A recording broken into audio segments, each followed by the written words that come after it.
Hello everyone, welcome back to Chinmoy's Biology channel to yet another new episode of Respiration in Plants. So this is for 7th grade ICSE and this episode is going to be a bit longer because I'll complete this full lesson in one shot. So stay tuned till the end because full lesson will be covered in one shot with all the topics in it which are as per your curriculum in this lesson. So stay tuned till then. Let's get started. So what are the learning objectives of this lesson? The learning objectives of this lesson, we will be learning till the end that respiration as the basic process. What is respiration? And the word equation also we will study types of respiration in plant. What is the difference between respiration and combustion in plants? We will study about the differences between respiration and combustion, differences between respiration and photosynthesis. So we are going to study about respiration in plants through stem, through leaves and through the roots. So all in details we will study. So respiration in plants through stem, leaves and roots in details with examples we are going to study. And these two are very important, respiration and combustion difference and difference in respiration and photosynthesis. So all the points will be covered today itself. So without delaying, let's get started. So what is respiration? The process of breakdown of glucose to release energy is called respiration. So glucose is oxidized and in presence glucose breakdowns after combining with oxygen and the body gets oxygen through breathing. So how the body is getting oxygen? Through breathing, and glucose present in the body is then being broken down in presence of oxygen. It combines with oxygen to produce what? Carbon dioxide, water and energy. So what is this energy? This energy is actually ATP. And what is this ATP? This ATP is adenosine triphosphate. So this ATP is adenosine triphosphate. Okay, so this ATP or the energy molecule is adenosine triphosphate, and this energy is used to carry out all the biological functions necessary for the survival of living beings. So from if you are being asked a question that from where do you get the energy? So when we are breathing in oxygen, the oxygen is oxidizing the glucose. It is breaking down the glucose into carbon dioxide, water and energy, and this energy is being utilized by our body to perform certain biological functions. Is it clear? Now what is the equation of this respiration? Let us see that. So here comes the equation. So the equation is glucose plus oxygen, which gives carbon dioxide and water and energy. And this ATP, this energy is ATP. I have told you just now is adenosine triphosphate. Okay. Now, what are the byproducts of this respiration? The byproducts of this respiration are carbon dioxide and water are the byproducts of respiration.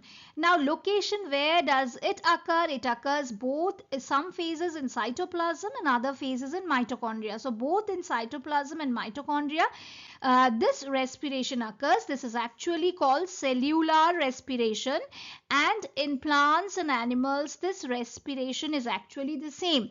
So cellular respiration is same in plants as well as animals. It occurs in cytoplasm as well as in mitochondria.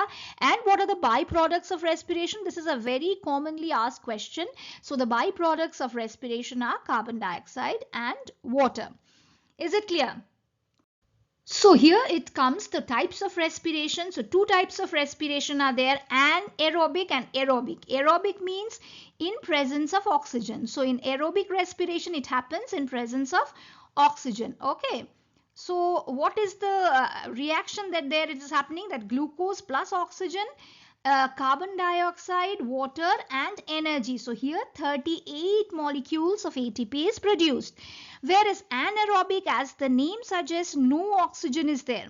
So anaerobic happens in absence of oxygen. No oxygen is there. Glucose breakdowns in absence of oxygen. It gives carbon dioxide, ethyl alcohol, where water was being given here.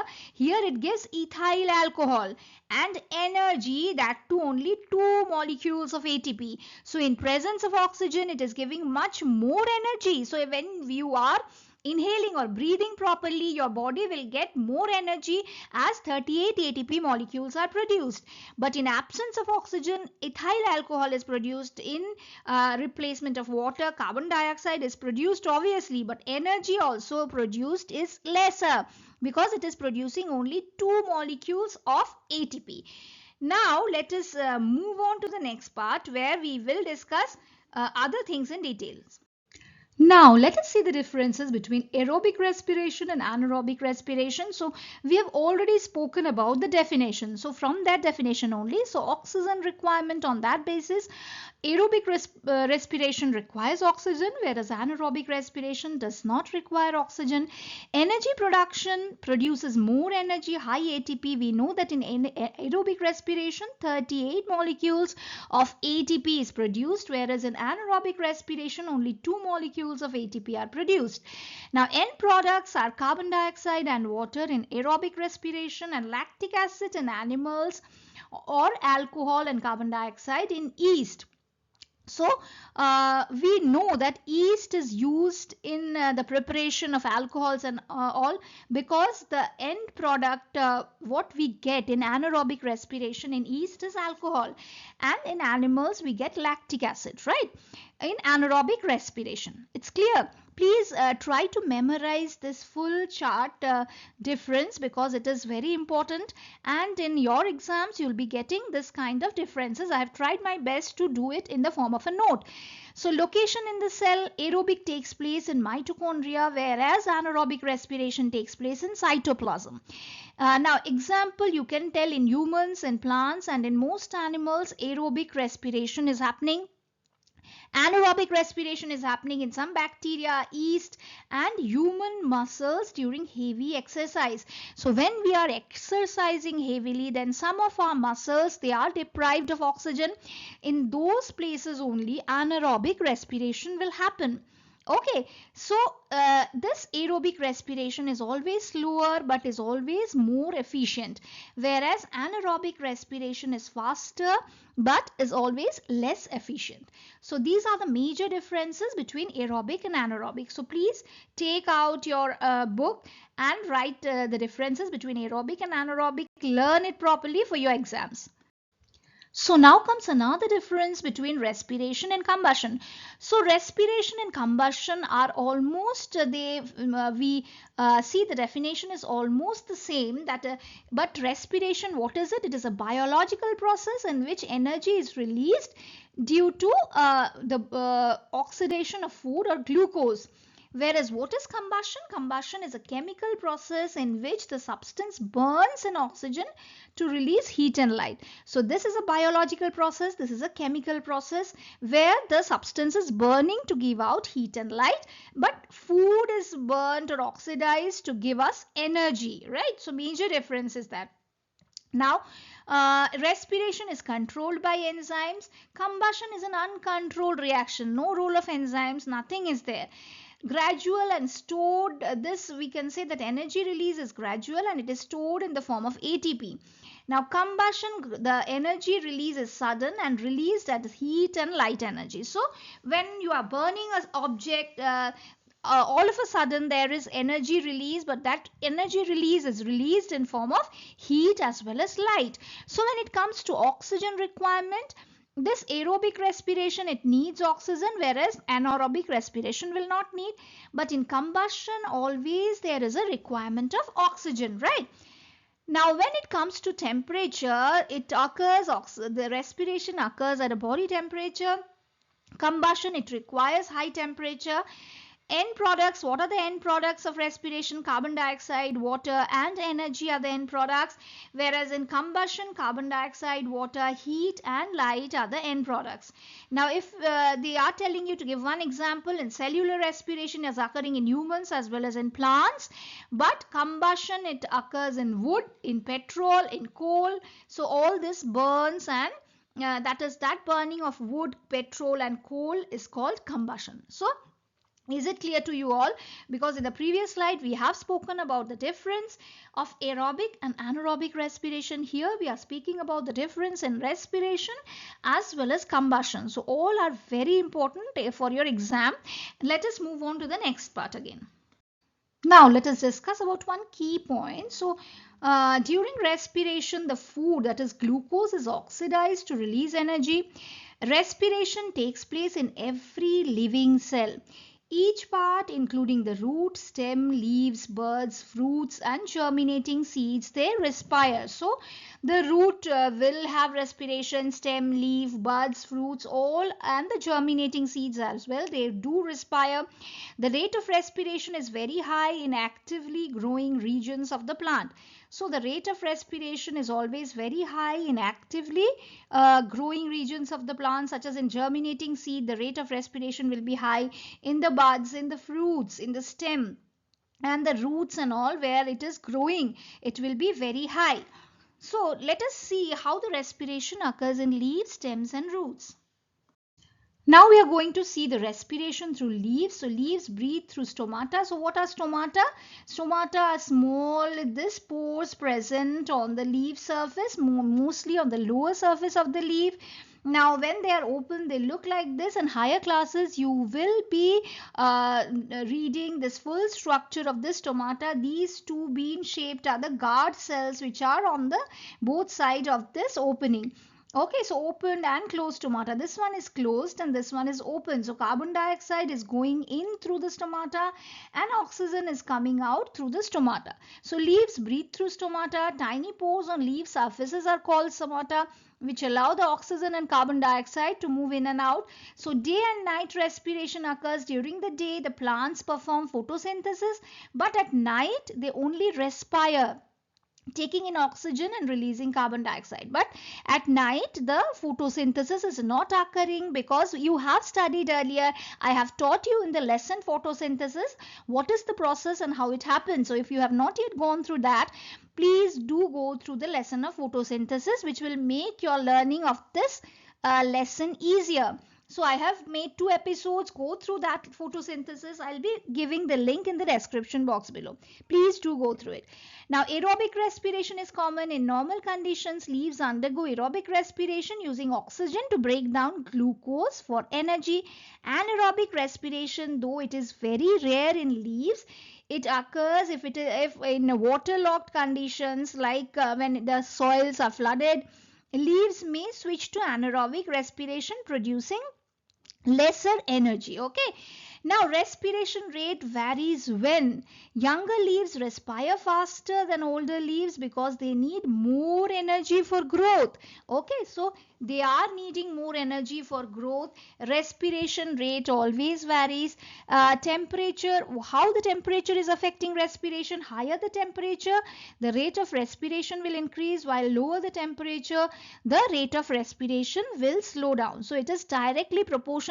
Temperature is always directly proportional. So increase in temperature will increase the rate of respiration, and decrease in temperature will decrease the rate of respiration. So this is how the respiration occurs through leaves. Now let us move on to the next part. Now comes respiration through stem. So stems breathe through lenticels. So what are these lenticels? You can see in this diagram also I've shown you a few lenticels. So these are small pores on the stem surface which helps to exchange the gases, oxygen and carbon dioxide. So no stomata is present on the stem. Unlike leaves, stems do not have stomata. Instead, they rely on the lenticels and diffusion for respiration. Now, there are differences between woody and herbaceous stems. Woody plants, they have well-developed lenticels for gaseous exchange, whereas soft stem plants, they mostly rely on the diffusion through the outer surface. Okay, is it clear to all of you? Now, respiration happens all the time. Even though photosynthesis occurs in green stems, respiration continues day and night to provide energy. Now you can say that photosynthesis is occurring in the body only during the daytime, during the presence of sunlight, but respiration will occur throughout the day and night, because you should the every cell should get the oxygen, which should be able to break down the glucose and then supply energy to the plant body as well as the animal body for the continuation of all the metabolic activities within the body, so which is performed only when you are getting energy. So this respiration helps you to give energy. So respiration will happen all the time. Now waterlogged stem struggles to respire. If a plant stem is covered in water for too long, oxygen supply is blocked, which can harm the plant. So if the stems are underwater, if they are blocked, then it can harm the plant. And if it is under water for too long time, oxygen supply is blocked, and which can harm the plant as well. Now let us see how the root is respiring. Respiration in root. Now here comes respiration in roots. So roots breathe through root hairs. Tiny structures, root hairs absorb the oxygen from the air spaces in the soil. So if this is the soil, if this is a root, root hairs are there which will absorb the oxygen in the air spaces in the soil. Now oxygen diffuses from the soil. Oxygen is diffusing. This is the soil. So oxygen is diffusing from the soil to the roots, and it is used to release energy from the stored food within the plant. Okay, is it clear? Now what is happening in the waterlogged soil? It reduces the oxygen. Now when the soil is flooded, oxygen supply is cut off, making it very hard for the roots to respire. So if this place is waterlogged, okay, if this place is waterlogged, what will happen? The oxygen supply is cut off and all the roots are underwater. So what will happen? This will lead to root rot. So this root will rot. Okay, so it will rot, and gradually the plant will also die off because it is under a waterlogged condition. So when you see during floods and all, many plants which are underwater, they generally rot, they generally get destroyed because the root is unable to absorb oxygen, and this oxygen is not reaching all the parts of the plant. So it is not supplying the plant enough energy to carry out all the metabolic activities. So all the functions of the plant will get stopped, and this is why and how the plant will rot away. So but some plants have special roots for respiration. These are some specialized plants. They are mainly present in the mangroves. Mangroves means the region which are mostly underwater, like Sundarbans in West Bengal. It is mostly under water. So there are mangrove trees which have pneumatophores. What are pneumatophores? It is a new term. They are the breathing roots. So what is happening here? The roots are above the soil. These are the roots. They are above the soil, above the water. So if till this is the water level, if it is flooded till this, the roots are above the water and they keep on breathing, that grow above water to absorb oxygen. These are called pneumatophores. There are aerial roots also in some plants which helps in respiration. So if this is a plant, you can see some plants are having aerial roots like this hanging from the plant. Okay, so these type of roots also helps them in breathing. So there are several modifications of roots as well, like pneumatophores and aerial roots. So keep in mind, these are special type of roots for respiration in plants. Though all the types of root cannot be modified into that, these are actually modification of certain roots. So let us move on now to the next part. So why forests are called the lungs of the earth? Now there are several points on which we can deal here. First of all, oxygen production. So trees, generally trees and plants, they release oxygen which is required during photosynthesis and which is essential for all living beings to breathe. Carbon dioxide absorption, like forests absorb carbon dioxide from the air, helping to reduce the greenhouse gases and combat the climate change. So forests are absorbing all the carbon dioxide. They are helping to reduce the greenhouse gases and helping for the global warming can be reduced if you are planting more and more plants. So that is to combat with this severe climate change. Forests are actually a boon to us. Now third one is air purification. Trees act as natural air filters. They trap dust, smoke, harmful pollutants and all. Now climate regulation. Forests help to maintain the temperature as well as the humidity, influencing local global climatic patterns. So they are maintaining the we can say the all the greenhouse gases. They are acting as air filters. They are helping to maintain the temperature and humidity, and they are home to a biodiversity. That is, they provide habitats for millions of species. So many plants and animals, they live in the forest. So they are providing habitats for millions and millions of species, supporting life on earth. So it is very important. Forests are the lung of the earth. So these are the main points on which you are going to write this answer. So please make a note of this, learn it properly, and these all questions may be coming to your exam. So now let us see the differences between photosynthesis and respiration. Now, definition, we all know that process by which the green plants make food using sunlight is photosynthesis, and this is the definition, and process of breaking down of food to release energy is respiration.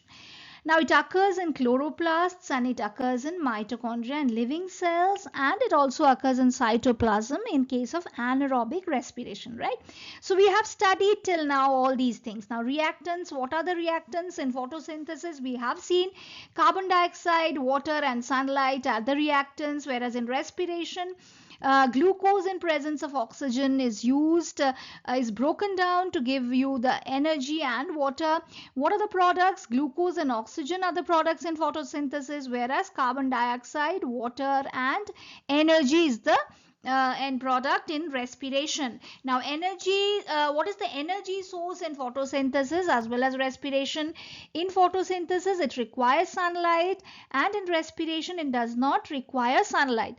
Now what is the type of process? It is anabolic process, that is it builds food, and it is a catabolic process, it breaks down food. So this is a very important process. Anabolic, it is meaning building something, and catabolic means breaking down something is a catabolic process. Now time of occurrence, it occurs in presence of sunlight, in presence of light photosynthesis is occurring, whereas respiration occurs all time throughout the day and night. Now organisms, only plants, algae and some bacteria, they undergo photosynthesis, while we all living organisms, we don't undergo photosynthesis as we don't have chlorophyll in our body. So the organisms which are having chlorophyll in their body, they'll undergo photosynthesis process, whereas in all organisms respiration is going to happen, whether it is plants, whether it is animals, whether they are having chlorophyll or not, so they will have respiration. So this is very important in your exams in 7th standard, in 8th standard and all, whatever classes you are having photosynthesis and respiration, you'll have this differences. What is the difference between photosynthesis and respiration? And these are all the main points. I have made a note for you all, so please go through it and learn it properly. Now we have come to the end of this full lesson. This is the last part and the last slide where I'll be discussing that how come we can tell that respiration is the opposite of photosynthesis. So please listen to it very carefully. Now what is the purpose of this photosynthesis? The purpose is actually making food, glucose, and the purpose of respiration is what? Breaking down of food. So it is making food and it is breaking food. So in the previous slide also we have told it is anabolic process and it is catabolic process. Now photosynthesis, it stores energy, respiration, it releases energy. Photosynthesis takes in carbon dioxide, releases oxygen, whereas respiration takes in oxygen, releases carbon dioxide. So you can see it's a direct opposite of what is happening in photosynthesis. Opposite is happening in respiration. Now it happens only in daytime, it happens all the daytime and night time. Location is in chloroplast, location is in mitochondria. Now reactants are carbon dioxide, water and sunlight. It needs glucose and oxygen. But here are the main points where the difference, it shows that respiration is the opposite of photosynthesis. Now the products are glucose and oxygen. Here glucose is broken down to form carbon dioxide, water and energy or ATP molecules. So this is all for today's episode. In one complete lesson, I have completed all your respiration in plants, types of respiration, what are those, how respiration happens in leaves, roots and stems. So please go through the full episode in one shot. Your one lesson you will prepare within 20-25 minutes. So go through it, and if you are liking my channel, don't forget to subscribe for the next coming lessons, updates and all, and please do share it with your friends. And any queries, any doubts, please do write in my comment box. Thank you. Bye bye, and see you in the next episode.